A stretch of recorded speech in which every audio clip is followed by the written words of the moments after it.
Olá, muito boa tarde. Em cada domingo, a participação na missa é uma ocasião de encontro também com a Bíblia, com os textos e as mensagens que sugerem a quem os escuta. E é esse encontro que queremos hoje antecipar, analisando as 3 leituras que são propostas para as missas deste domingo, o que faremos no diálogo com o Padre João Lourenço, professor da Faculdade de Teologia da Universidade Católica Portuguesa, e o Padre José Agostinho de Sousa, provincial dos Sacerdotes do Coração de Jesus. Muito boa tarde. Boa tarde. E obrigado por estarem neste programa para analisar, de facto, os textos que são propostos nas missas de domingo. E fazemos com o Padre João Lourenço, habitualmente nosso colaborador, e também com o Padre José Agostinho. Hoje connosco, porque se assinala neste dia, nesta sexta-feira, a festa do Coração de Jesus, à qual a congregação a que pertence está particularmente ligada.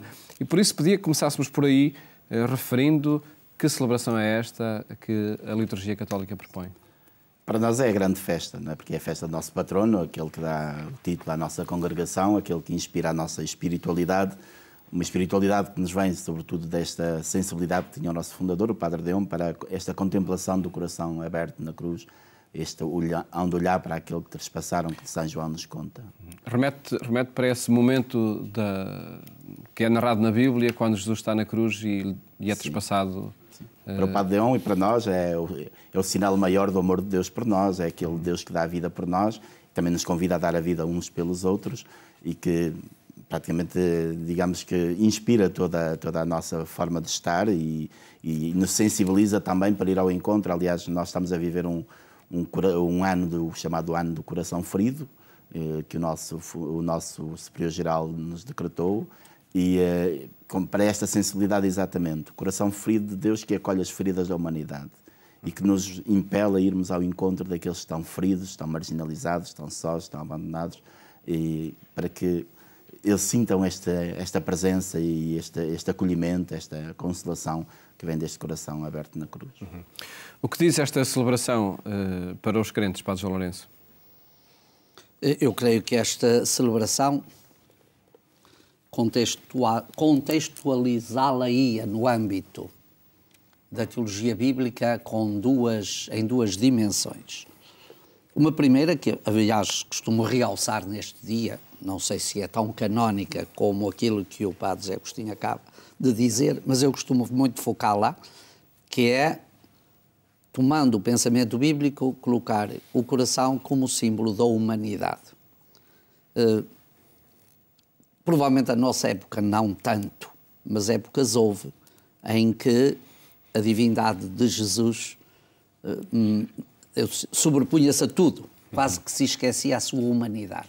Eu venho exatamente dar uma aula sobre a primeira carta de São João, onde o enfoque que é dado no texto é exatamente a humanidade de Jesus.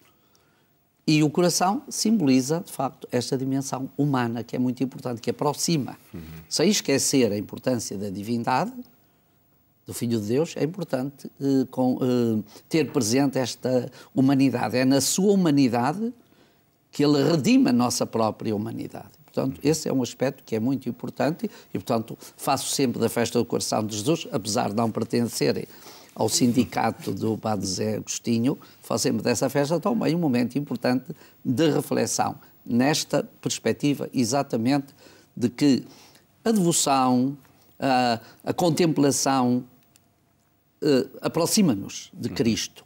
E o coração simboliza exatamente isso. Não é em vão que as nossas paredes estão cheias de coraçõezinhos, mesmo que às vezes sejam muito a expressão de falta de asseio ou de brilho pela conservação da natureza e da beleza, da estética ambiental. Mas, apesar disso, significa que há aqui uma simbólica muito importante. A outra dimensão, já tinha duas, é o sentido da misericórdia.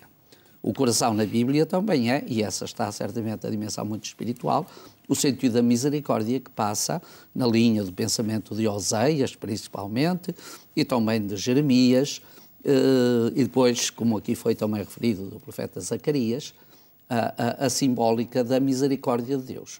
Olhar para aquele que trespassaram, diz logo, é como uma fonte de água que brota, que inebria e que dá vida à comunidade simbolizada na cidade de Jerusalém. E, portanto, é o sentido de que Deus não abandona o seu povo, A sua misericórdia o continua a acompanhar e o coração do seu filho é, de facto, o sinal central dessa misericórdia presente no mundo. É esta ideia de proximidade do Deus próximo, Deus que não abandona, o Deus que consola, o Deus que vem ao encontro. Portanto, não é uma contemplação passiva, não é olhar simplesmente, mas é uma contemplação que compromete. E há um modo de fazer também de projetos de pastoral, da presença das lideranças católicas na sociedade de hoje, tendo o coração por perto, que dá um perfil diferente a esses projetos? Eu penso que é esta dimensão para nós, pelo menos, do ir às periferias, do sair de nós mesmos, do nosso conforto, da zona de conforto, irmos ao encontro daqueles que de facto precisam de nós. E precisam deste Deus que tem coração, deste Deus que os ama. E essa era, acho eu, a imagem de marca do próprio Cristo, naturalmente, no Evangelho. Foi a preocupação do fundador da congregação de Padion e é a nossa preocupação hoje, mesmo também respondendo a este convite insistente do Papa Francisco, irmos ao encontro das periferias da humanidade. Eu acho que só podemos ir ao encontro das periferias com este coração, de facto, que ama e que acolhe. Atualizando de alguma forma o que está na origem desta espiritualidade em torno do coração de Jesus no século XIX. Exatamente. Eu penso que tal como o Cristo... Ganha hoje uma nova configuração. Como o Cristo não era indiferente ao destino dos homens do seu tempo, nós também não podemos ficar indiferentes aos sofrimentos daqueles que nos rodeiam. É o que se celebra hoje, o que as celebrações de domingo, das missas de domingo e os textos bíblicos que aí são proclamados, vamos agora analisá-los. Desde logo o Evangelho, que antes de pedir o vosso comentário, vamos ouvir o texto pela voz de Luís Miguel Sintra. Naquele tempo, Jesus chegou a casa com os seus discípulos e de novo acorreu tanta gente que eles nem sequer podiam comer. Ao saberem disto, os parentes de Jesus puseram-se a caminho para o deter, pois diziam: está fora de si. Os escribas que tinham descido de Jerusalém diziam: está possesso de Belzebul. E ainda é pelo chefe dos demónios que ele expulsa os demónios. Mas Jesus chamou-os e começou a falar-lhes em parábolas. Como pode Satanás expulsar Satanás? Se um reino estiver dividido contra si mesmo, tal reino não pode aguentar-se. E se uma casa estiver dividida contra si mesma, essa casa não pode durar. Portanto, se Satanás se levanta contra si mesmo e se divide, não pode subsistir, está perdido. Ninguém pode entrar em casa de um homem forte e roubar-lhe os bens sem primeiro o amarrar. Só então poderá saquear a casa. Em verdade vos digo, tudo será perdoado aos filhos dos homens, os pecados e blasfémias que tiverem proferido. Mas quem blasfemar contra o Espírito Santo nunca terá perdão, será réu de pecado para sempre. Referia-se aos que diziam: está possesso de um espírito impuro. Entretanto, chegaram sua mãe e seus irmãos, que ficando fora o mandaram chamar. A multidão estava sentada em volta dele, quando lhe disseram: tua mãe e teus irmãos estão lá fora à tua procura. Mas Jesus respondeu-lhes: quem é minha mãe e meus irmãos? E olhando para aqueles que estavam à sua volta, disse: eis minha mãe e meus irmãos. Quem fizer a vontade de Deus, esse é meu irmão, minha irmã e minha mãe. Já vamos a esta conclusão do texto. Antes perguntava-lhe, Padre João Lourenço, em que circunstâncias e porque esta acusação tão determinada sobre Jesus estava possesso de um espírito impuro? Ora, eu acho que para estas questões nunca há soluções daquelas tipo receita médica. Apesar do valor das receitas médicas, ou seja, nada se decide numa curta observação.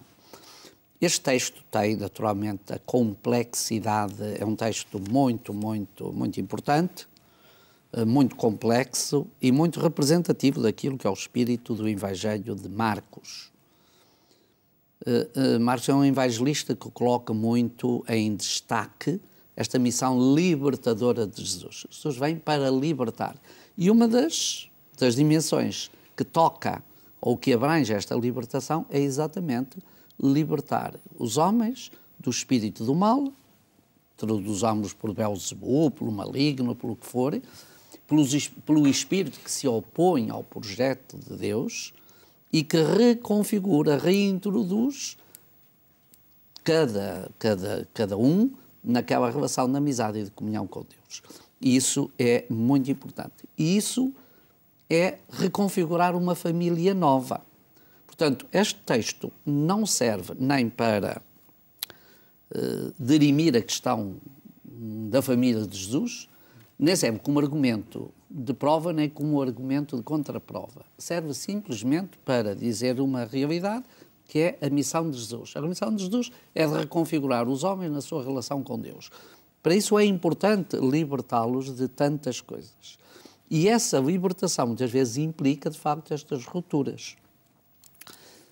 Por outro lado, e Marcos também é exímio nisso, de forma muito sumária faz isso muitas vezes, nestes pequenos textos ele deixa a marca daquilo que era o judaísmo do tempo e aquilo que é a novidade de Jesus. E por isso coloca nos textos estes personagens todos.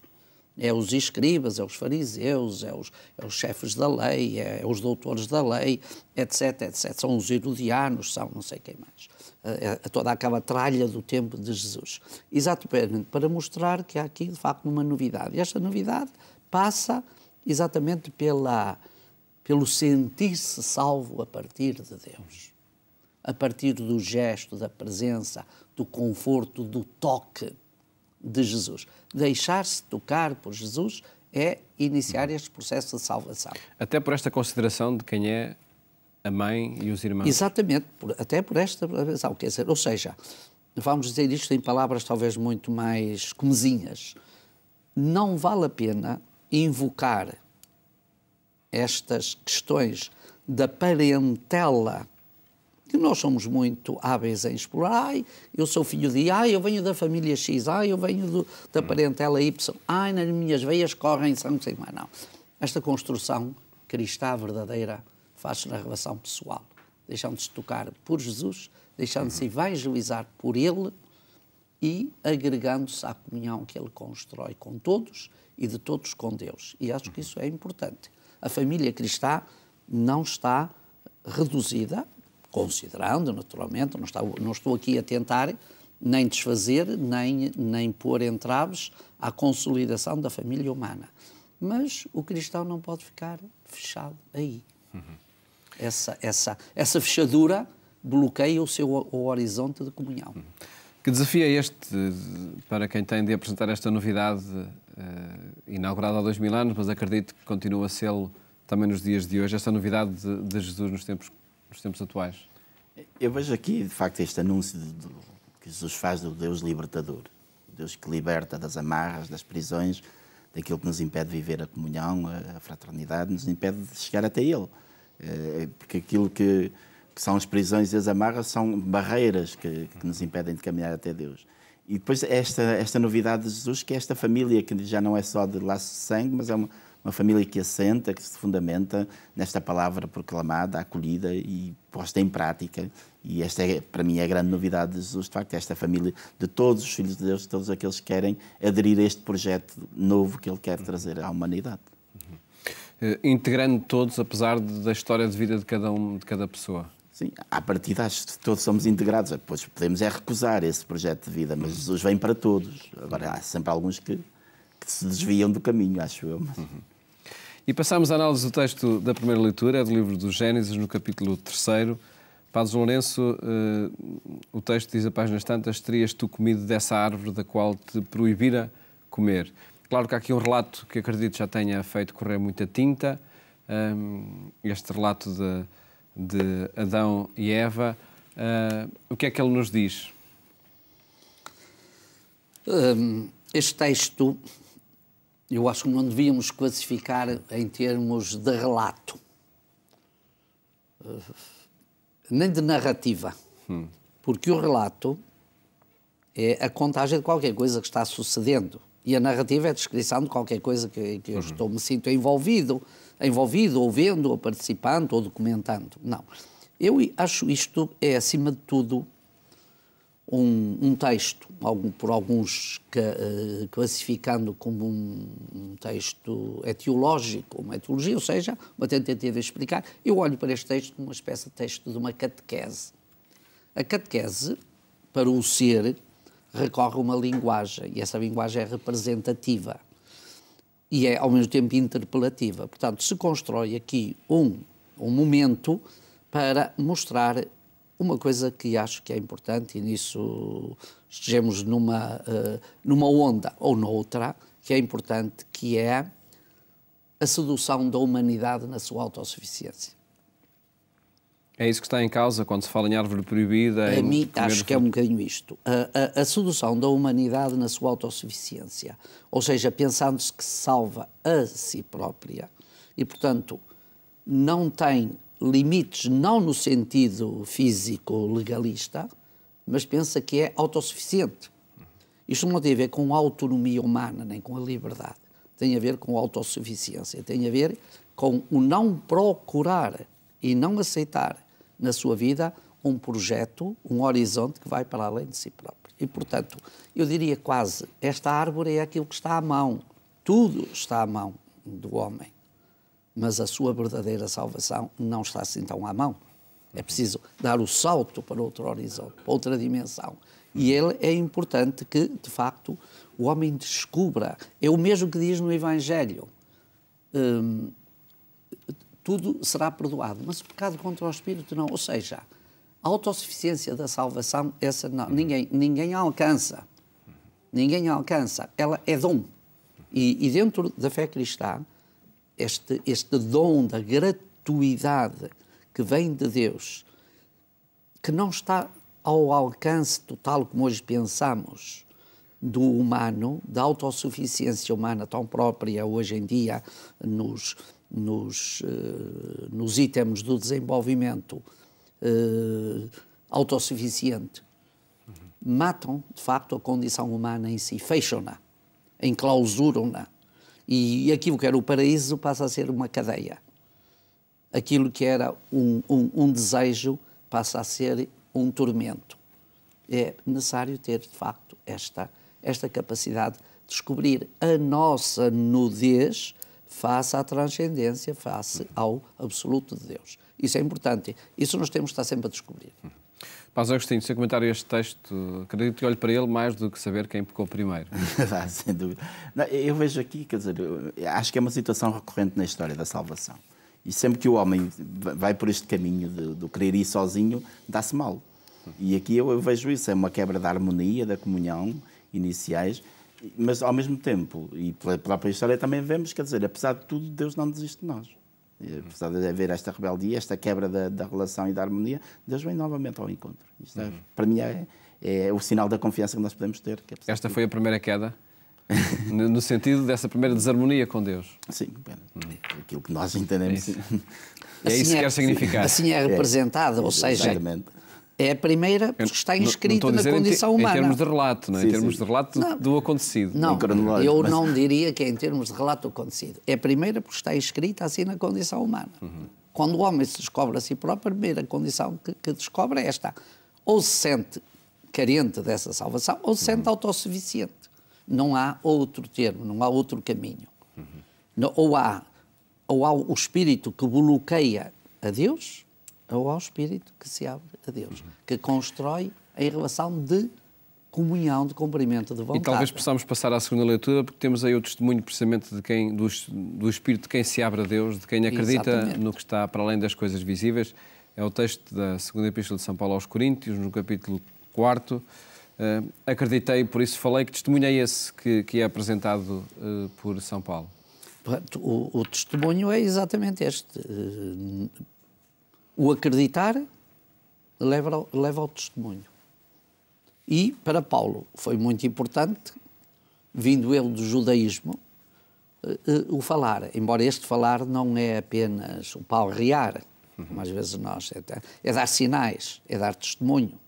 E o dar testemunho muitas vezes passa por muitas outras formas, como nós conhecemos, quer até nos exemplos de santidade. Não talvez aqueles mais, mas às vezes da santidade de que fala agora o Papa na sua exortação apostólica, alegrai-vos e exultai. Aquela santidade do cotidiano, os testemunhos do cotidiano, a santidade ao pé da porta, que é uma expressão muito bonita, ou então a santidade da classe média, não na classe média tipo social, mas é aquela santidade que não vai para os exemplos arrebatadores, mas que está no cotidiano da vida. E Paulo tem exatamente isto, focando o seu, enfim, a sua mensagem exatamente nesta força que lhe vem de Deus, porque ele próprio diz, ai de mim se eu não evangelizar. Eu acho que é um bocadinho à luz disso que também temos de fazer esta leitura daqui.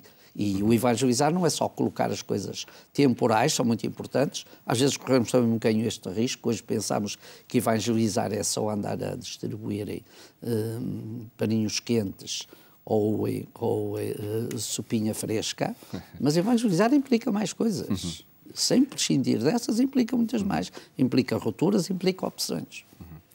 Que novo mundo é este apresentado aqui?